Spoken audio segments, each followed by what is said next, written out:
Hey folks, welcome back. Today I've got a sequel video of sorts to my recent Cheap and Cheerful video on the Maylong Double Skewb. So as I mentioned, I like skewbs and I like cubes inside other cubes. So what I've got here is, to me, the current pinnacle of this kind of puzzle, just in terms of the playability and the beauty of it, and that is this monstrosity here. This is the Yuxin multi-cube. Many people call it the multi-Skewb, but I believe the official title is the multi-cube. Now, when this first came out, it was available in some really interesting limited edition colors, but I unfortunately missed out on that. But as you can see, it looks absolutely great just in normal black plastic and stickers. There are no stickerless variants as far as I know. I don't know if one is planned. I doubt it because it's been out for a while now.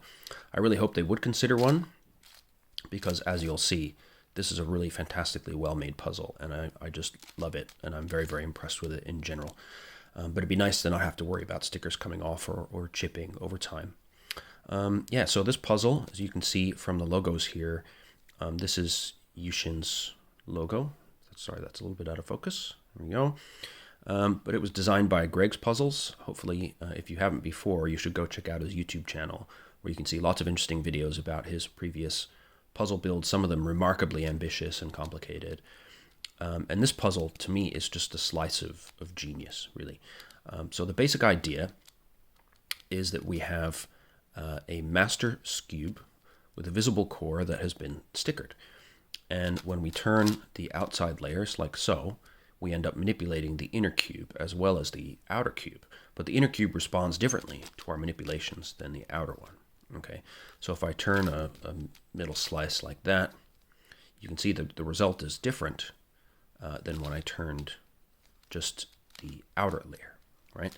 So a big part of trying to understand this puzzle initially is to figure out exactly how your twists of the outers affect that inner puzzle. And of course, there are a couple different ways you can go about this, similar to the double skewb, which is hanging out in the back here.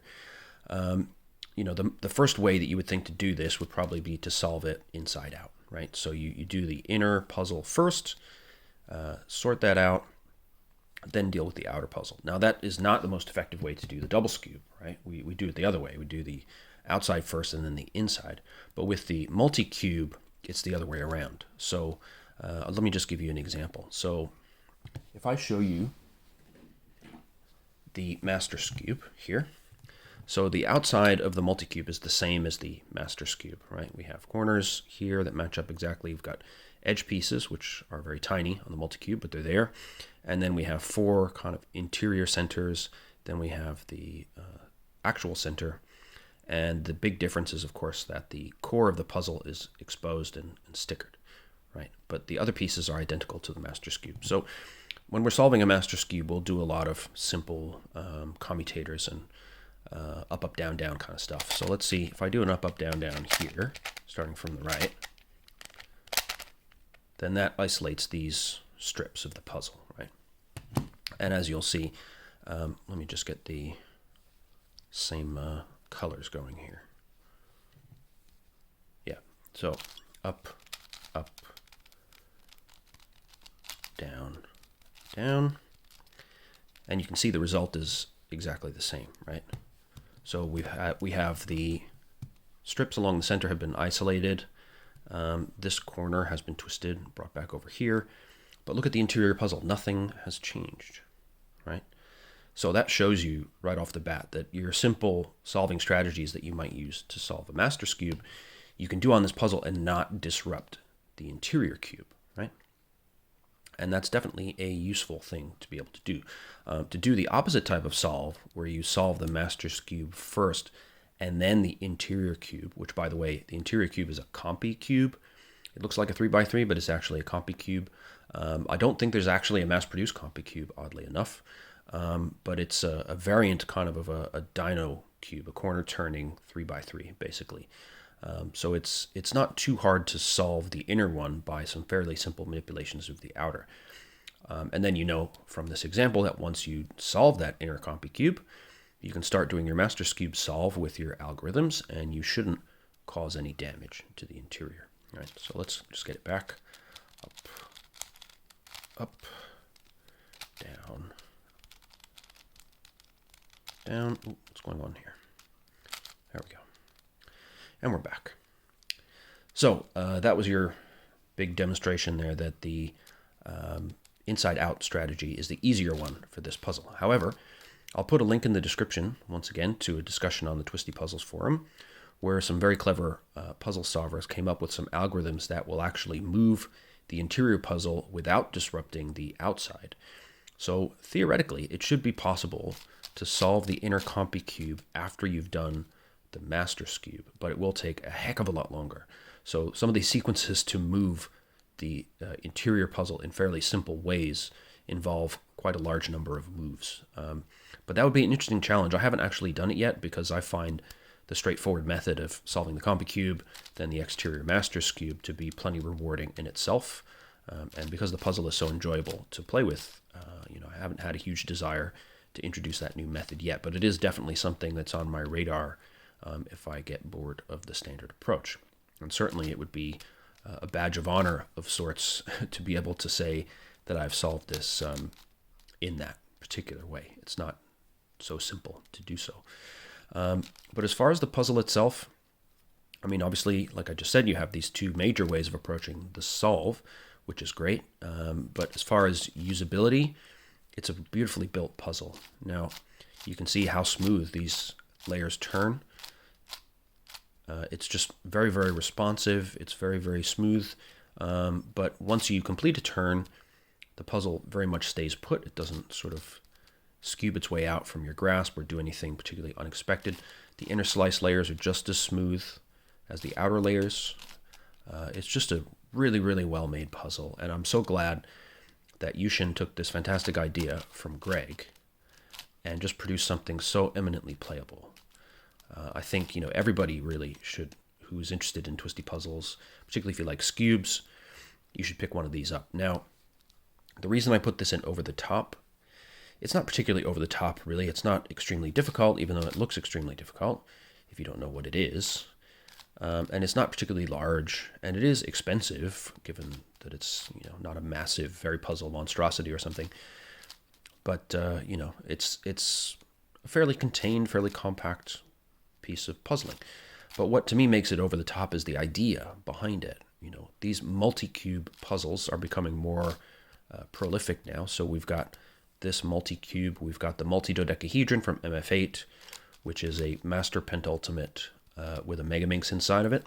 And they've just released two new variants of that, one of which is a Master Pentultimate without corners, I believe, that has a Pyraminx crystal inside of it. And then they have a regular Pentultimate with something else inside of it, maybe a Megaminx again, I can't remember. Now, of course, MF8 being the company in question, we can't really count on those puzzles to be anywhere near as nicely built and well-turning as this one. But it does show that there is an appetite for these multi-cubes. And in general, this is a brilliant idea. And Greg's choice to use the Master Skewb here as the base, which is a really enjoyable and very sort of challenging but not overly stressful puzzle, and to have the Compy Cube inside of it, it's a really wonderful combination. And I think the ideal way to introduce somebody to the idea of these kind of nested puzzles. So it's just a real stroke of inspiration to me. I would say when I bought this, it was about $30 to purchase, which is a fair amount. But because it works so incredibly well, I didn't feel ripped off at all, whereas sometimes I buy a puzzle I'm excited about from MF8 or Diane, and I'm so disappointed with the functionality that even though it was cheaper than this one, I don't feel happy about it. But I can guarantee this is a very, very functional, very, very enjoyable puzzle to solve, so you won't feel that. So I highly recommend saving your pennies and picking one up. The only real complaint I have about it as a product is just the fact that because of the nature of the puzzle, they've had to use these odd shapes for the face centers and the edge pieces. So you end up with these very tiny edge pieces with correspondingly tiny stickers. And that makes me nervous because on other puzzles where I have tiny stickers like that, like for example, the Pyraminx, after a while they tend to get pretty mucky. Some of them, migrate after a solve. That hasn't happened so much on this cube so far. And I played with it a fair bit. So far the stickers are holding up, but I do worry that it will happen at some stage. I keep meaning to check whether Oliver's Stickers has replacements for this puzzle. I suspect they would because, Greg's a popular designer, Yuxin is a popular manufacturer, and in general I think this cube is very well regarded, so I would expect there'd be a market for sort of third-party stickers for it. But I do plan to buy some extras however I can, because this is definitely a puzzle I see myself enjoying for a long time into the future, and I don't want my enjoyment to be hampered by problems with sticker maintenance. So I really do hope that someday they will give us a stickerless variant of this, and I can keep that, knowing that it'll be beautiful and vibrantly colored for all eternity. But I know I'm not necessarily typical of other twisty puzzle enthusiasts, particularly on the forums, who really prefer black with stickers. And it does look great, I won't deny it, but for practicality, when you have these small pieces, I do feel a bit more comfortable without stickers to deal with. So I hope that was helpful. If you've heard about this puzzle or seen it on, shopping around Z-Cube or wherever, and you were wondering about it, buy it without hesitation. That'd be my advice.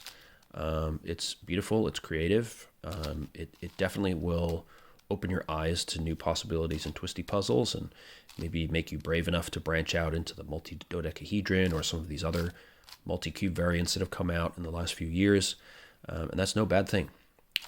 So I highly recommend that you get one of these for yourself. If you have any experience with the other multi-cube variants, I'd love to hear about it in the comments. I know that I have a Master Pentultimate and it turns absolutely terribly, but I've heard that the new sort of multi-cube dodecahedrons from MF8 are using a shells mechanism rather than the rails mechanism of the Master Pentultimate, and therefore are much more pleasant to use. So I'd like to hear about anybody else who has them, and also if you could tell me where to find one, because they seem to have sold out everywhere. But because I love this cube so much and the idea behind it, I think I really would enjoy trying one of the dodecahedrons, so long as it's a nicely playable puzzle. I'm a bit sick, frankly, of paying $50 or $60 or even more to get a puzzle that's not really playable. And that's what really bummed me out about the Master Pentultimate. I was so looking forward to it. And I haven't scrambled and solved it because I can't complete an algorithm without getting frustrated. And that's a shame, but that's not the case with this puzzle. So for now, this is where I get my fix of multi-cubing.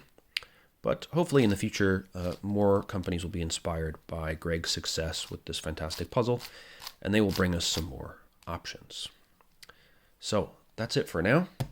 I hope you enjoyed that or got something out of it. If you have any other suggestions, like I said, about multi-cube puzzles, please let me know.